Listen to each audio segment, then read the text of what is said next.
Hi everyone, and welcome back to the Poker Vlog. Today, we're playing 2-5 at Wynn Las Vegas, and we're doing a very special challenge. We're trying to pick up every pocket pair at least once. Will we succeed? Let's find out.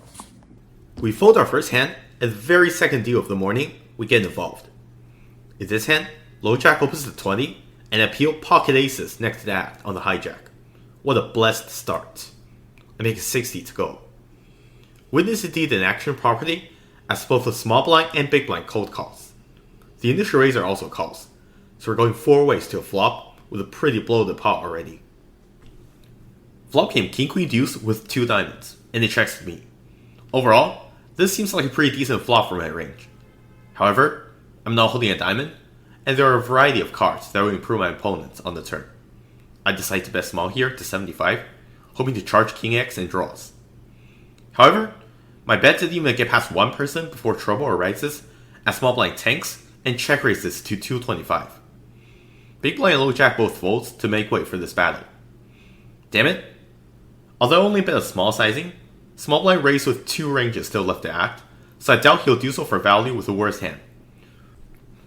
So what better value can I be up against? Recreational players don't tend to cold call with small pairs, so I doubt I'm up against deuces.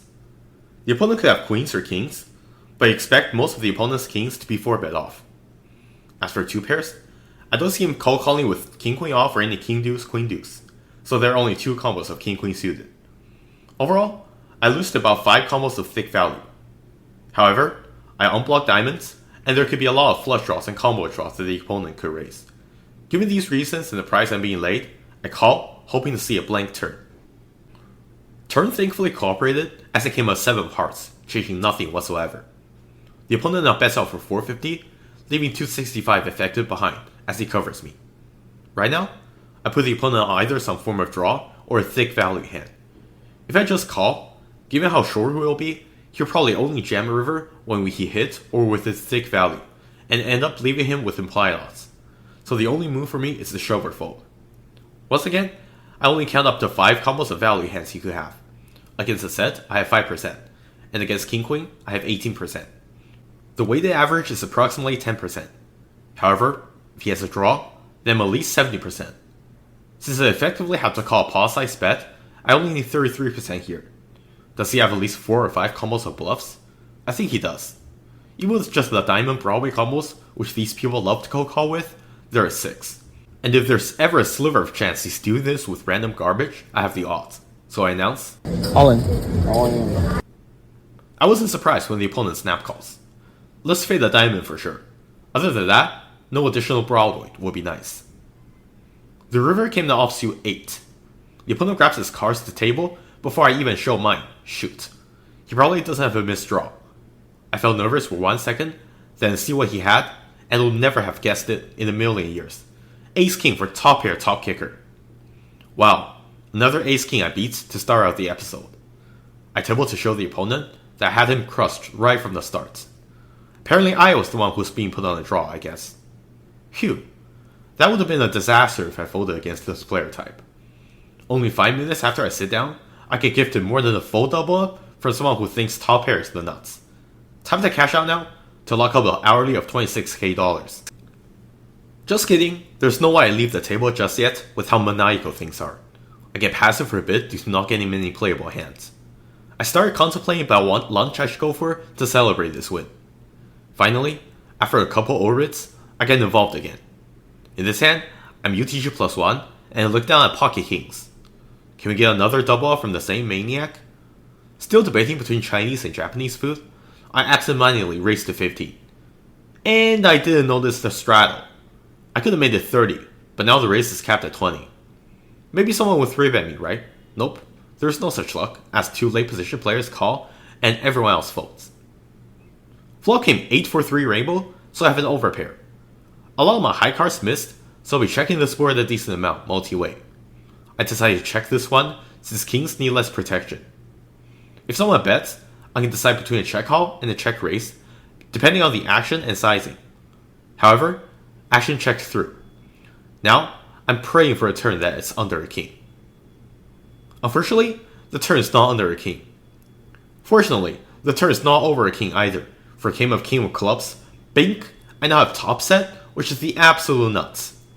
Given how this card favors my range, I think betting small here makes sense, since I'll get too much folds if I bet big after flop checking through. I throw a bet of 15, and both opponents call. Now a river ace will be nice. Otherwise, please don't complete any draws. River was a blank 9. Sitting with the absolute nuts, I could either bet for value here or go for a check raise. In the moment, I thought the opponent's ranges can lean towards missed draws, and I want to give those the opportunity to bluff. Additionally, I have 2 opponents who can fire out. I check with intentions to put the opponents in a sandbag. However, neither of them wants to be taken to Valley Town, as they both check. As other vloggers often say, I sheepishly table my hand, and obviously we win. I drag in the chips, but part of me feel like I could have won 50% more if I wasn't daydreaming about caterpillar rolls. I go card desk on more, but at least I decided that I would go for the Asian fusion place next doors, and can focus on the game now. In this one, I pick up deuces on UTG +2, and this is a clear fold. However, if I'm running so well today, maybe I'll bink another set and double up. Make an ever so sketchy raise to 15. I get immediately punished as low jack next to act, 3 bets me to 40, a pretty small size. What's more, small blind call cost to 40. Given how deep we are and the implied odds, I call, closing the action for 25 more. Flop came 3 overs to my pair. It was king 10-6 with a flush draw. Small blind checks, I check, clicking the fold to any bet button. Low jack c-bets 30, small blind calls, and I get out of the way. For so many times previously when my donkey plays with deuces gets rewarded, I pay back for over-realizing my EV this time. After the hand, my reservation at Wazuzu is ready, and I cash out for 2,300 to get some food. I chow down some pineapple fried rice and lamb skewers, and put myself back on the 2-5 list. After a short wait, I get set down at a different table with a fresh 1k buy-in in front. What fate awaits us this time? Not long after I sat down, I pick up 6s in UTG +2. +1 opens to 20, and given how well I'm running today, I decide to make a small frequency play in 3-bet 2. Just kidding, I'm not that maniacal. I get out of the way, and sure enough, button puts it in 3-bet to 60, and +1 calls. Phew, I could have lit $60 on fire. But I immediately regret everything that ever happened in my life, as the flop came, bink, 10-6-4. Damn it, maybe the opponents won't have anything to pay me off anyway, right? Nope, the copium does not work out as UTG +1 bets 40 and button calls. Turn game a jack, and +1 shoves for button 300 effective with a lot more behind. I tried to conceal my agony and missing what's probably another full double up and more. Button tanks for forever before making the call. Let's hear what happened. Get a straight. Set up 10. Indeed, the river came a 7, and UTG +1 shows a flop top set, while button shows 9 suited for a river straight. Forget what I said about getting a double up. If I saw the flop, I was destined to commit my entire stack drawing to 1 out, and I would have missed. I tell the button nice hand as I take a deep breath, inhaling a massive amount of copium. Phew. I get a C change to C5. One thing I love about 9-handed tables is that if I can get C5, I'll be able to film the board for the vlog. However, I fail to properly focus my camera, so you'll have to endure some blurry hole cards for the afternoon. Very soon after I took the C, there's action. In this hand, UTG +1 opens to 15, and I'm next at with pocket 9s. Yes and no, something GTO you fold this something, but I'm not here to fold what New Hampshire OMCs called main hands. 3-betting this tie range seems suicidal, so I just flat. I get the cutoff and the button to both come in, for a 4-way flop. Flop came 10-10-8 rainbow. Against 3 opponents on this board, we basically have air. UTG +1 checks to me, and then once again, check planning to fold to any bet. However, cutoff and button both seem reluctant to put more money in, as action checks through. Turn gives us some equity. In fact, it gives us a large amount of equity as it came to the 9 of diamonds. We turn a very hidden full house. As tempting as it is, I'm not OMC enough to check this turn to quote-unquote trap. If we're up against a straight draw, we want to charge them immediately and charge them some more when they hit. If someone has an overpair, top pair, second pair, or under pair, they might put me on the draw and station down light, or even raise as a bluff. +1 checks, and a bet on medium sizing 30 for value. Cutoff senses danger and folds. Button now comes over the top and raises to 85 and +1 snap folds. What a sweet spot. Given the suit distributions, there are barely any larger bolts I need to worry about. However, are there any hands that will call a 3-bet on the turn? I don't think the opponent has many 10x, since those will probably bear a flop in position. That leaves the few combos of Queen Jack suited and 7-6 suited for the straight. But even if I'm up against these holdings, I doubt there are many rivers that kill the action. Wanting to keep all the opponent's bluffs in, I just call. River was as clean as my video editing Python script, it was a deuce. I check, and the opponent blasts out for 225.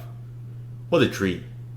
I pretend to think for a bit, then check raise to 630, giving the opponent 3-1 odds to call.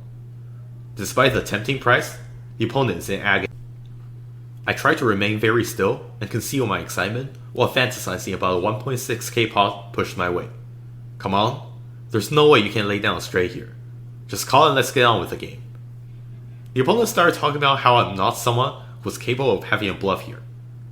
You're probably right, sir, but can you say something like, I'm not good enough to fold here?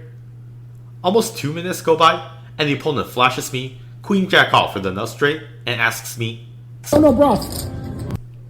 It's a friendly table, so I show them one of my 9s, basically telling the opponent what an incredible laydown he made. Regardless, we drag in a massive pot in a cooler of a situation. Can't complain at all. We now improve by 1 rank as we have 10s on the cutoff. I open to 30 over the UTG straddle, and Big Blind and UTG both call, for a 3-way flop. Flop came 9-7-4 rainbow, and it checks to me. I c-bet, and I take it down. Not a very interesting hand, but for the sake of pocket pair collection, I had to include this. The immediate next deal, the dealer upgrades us once more as we look down at pocket jacks on the hijack. I open to 15 and only the big blind calls. Flop came ace-9-5 with a hard draw, and I'm holding the jack of hearts. Big blind checks to the razor, and I think I should lean towards a check, but can also bet here occasionally since I'm holding a heart. I do check, and we go heads up to a turn. Turn came a 6 of hearts, bringing the front door, but also giving me a flush draw. Big blind checks again, and I think there's a lot of value to be gained from random 1-card straight draws, flush draws, or pair plus draws. I bet 15, and big blind calls. River was an annoying 7 of diamonds, so I'm going to be snap checking this back. However, big blind sees through my plan and demands payment if I want to see a showdown. 50 to be exact. Not much I can do here, I quickly fold. As I later ran this hand through GTO Wizard, it seems that I played every street exactly as the solver would. Good job, me. In the following orbit, UTG +1 opens to 25 and folds all the way to me on the button when I peel Ace King off. I'm not doing what the maniac in the first hand did. I 3-bet to 60 and +1 calls. Flop came 6-3 deuce with 2 spades and have the ace of spades. The opponent checks to me. This should be a flop that doesn't connect well with either of our ranges. Though scary, I think I can bet a lot of unpaired hands for a larger size to press my overpair advantage. I make it 55 and get called by the UTG. Alright, we're gonna need some help here. Turn gave us help, as it came perhaps the best card in the entire deck for me, the King of Spades. I'm now sitting here with top and enough flush draw. The opponent checks again, and I have to bet this card, given how well my range connects with it. I bet 130, and the opponent beats me to the pot with his cards. He folds before my chips even touch the felt. We take it down. I also ran the spot later, and it seems I should have gone much larger on the flop and much smaller on the turn. Bad job, me. Given the past 2 hands, it seems that playing poorly is correlated with winning pots, so let's make some questionable plays and justify it based on my quote-unquote good image. Some more bits later, +1 opens and +2, hijack and cutoff all call, when I look down at jacking off on the small blind. Yes, 100% fold, I know, but image, but dead money, but jacking off. I raised the 90 against my better judgments, rationalizing with a classic, I'm gonna outplay the fish post-flop. Thankfully, +1 folds quickly and +2 hijack both follow suit. However, cutoff, a middle-aged Asian guy, doesn't seem to care. He double flats, and then putting him on some Broadway combos or medium pair. We're heads up out of position to the flop. Flop came 8-3-3, so I theoretically should still have a perceived range advantage over 9s, 10s, jacks, or 2 Broadways. I bet small to 80, but the opponent beats me to the pot once again. This time, is with the chips, and this time it's $80 followed by 2 blackbirds, for a raise of $280 total. This is an absolute disaster. Part of me wants to stubbornly believe that he's trying to pull a move on me and pull on back at him. But the rational force in my head starts to reason through this spot. Yes, I have a tight image this afternoon, so the opponent's probably putting me on a large overpair. Given that, I doubt the opponent has much bluffs. Even his 9s, 10s, jacks probably won't find too many raises. The only logical hand I can put him on is 8s, and I'm drawing to runner against that. Plus, I have so many overpairs I could defend with. I suppress the inner maniac and make what's probably a trivial laydown. Later on, the opponent complains to me about this hand and asked me what I had. I told him I had 2 high cards, and he confirmed my suspicion that he flopped the overfold and was hoping to stack my aces or kings. Phew, I'm so lucky the king or jack didn't come. If 8s are hot this afternoon, as the roulette whales would say, let's try that hand ourselves. In this hand, there's a UCG straddle to 10 and +1 limps. I look down on the cutoff at the Encore Chinese restaurant and make it 40 to go. Big Blind, who's a pretty talkative player, makes the call, and so does the limper. We're going 3 ways to a flop. Flop came bink, 5-4 deuce with 2 clubs, giving me an overpair. It's not actually a bink, but to the New Hampshire OMCs, overpair is basically the nuts anyway. However, Big Blind donks out massive for 110 and +1 folds. Barring maniacs, which this guy may or may not qualify as, donks on the flop are almost never bluffs. On these low boards, however, a lot of donks I've seen are hands like small overpairs, or top pair potentially with a gutter that doesn't want to see another piece of plastic on the board. Still, this play is sometimes made with 9s through jacks, 2 pairs, sets, and flop straights, so I don't think I can raise for value here. I call. Turn came a jack of clubs. Although it completes the front door, I don't think I'm up against that many combos of flushes, since the 5 is a club, and live players usually don't donk naked flush draws. Additionally, there shouldn't be many jack-X in the opponent's range. Taking a pause from talking about a hero call he made from a previous session, he bets out 115. Now, far from being scared, this bet fills me with confidence. Given how this player has been playing pretty straightforward, this bet is almost certainly a signal of weakness. However, since I'm not holding a club, even his weak hands will have a bunch of equity against me. Although I'm likely ahead, I turn my hand into a value bluff and raise to 375. I expect this to fold out most of his hands, potentially even 9s or 10s if he has those.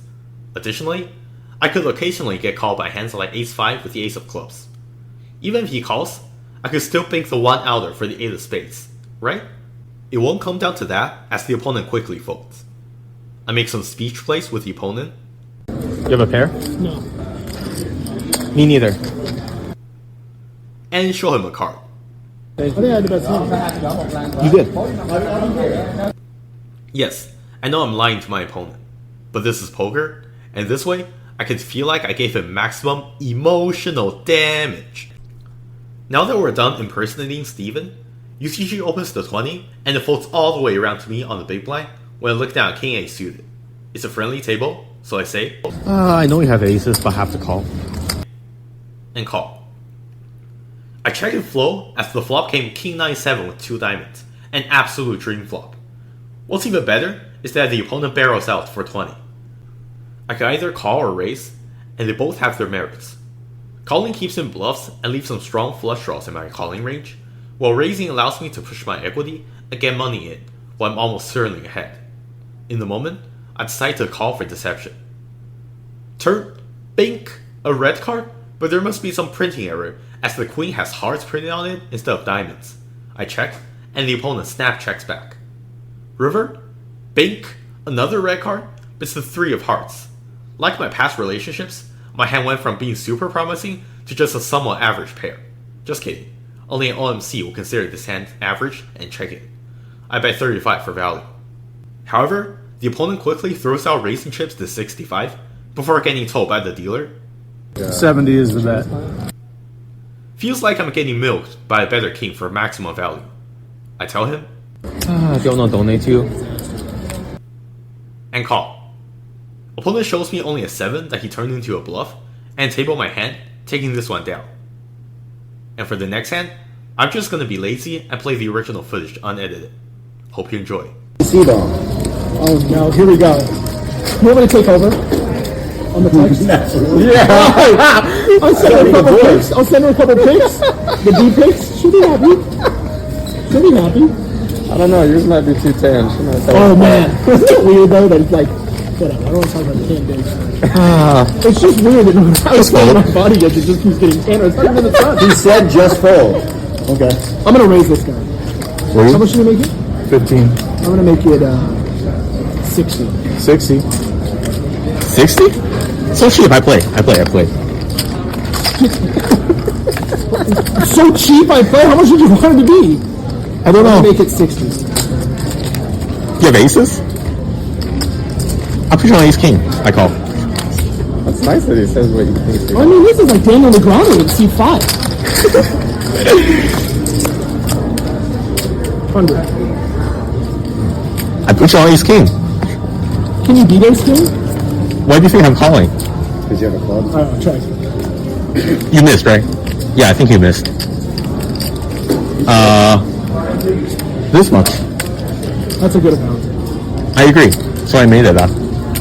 Wow. I don't care.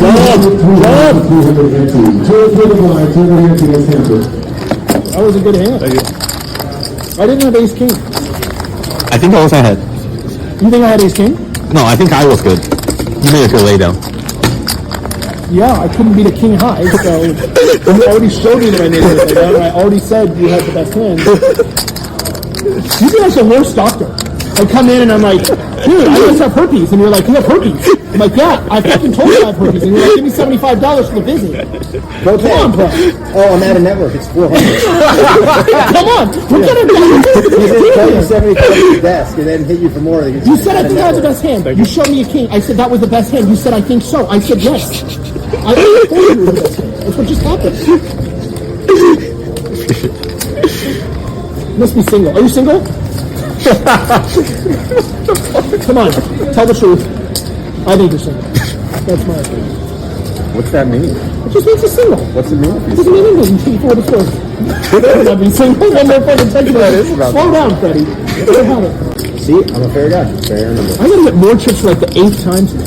These guys are really good. How does it feel Just to lucky. be such a stud and single at the same time? I'm one of those. Oh, I know which one. You're a fun dude. To my opponent, if you're ever watching this, thanks for one of the funnest live hands I've ever played. And that's it for this episode. Thank you so much for watching, and I'll see you next time in part 2.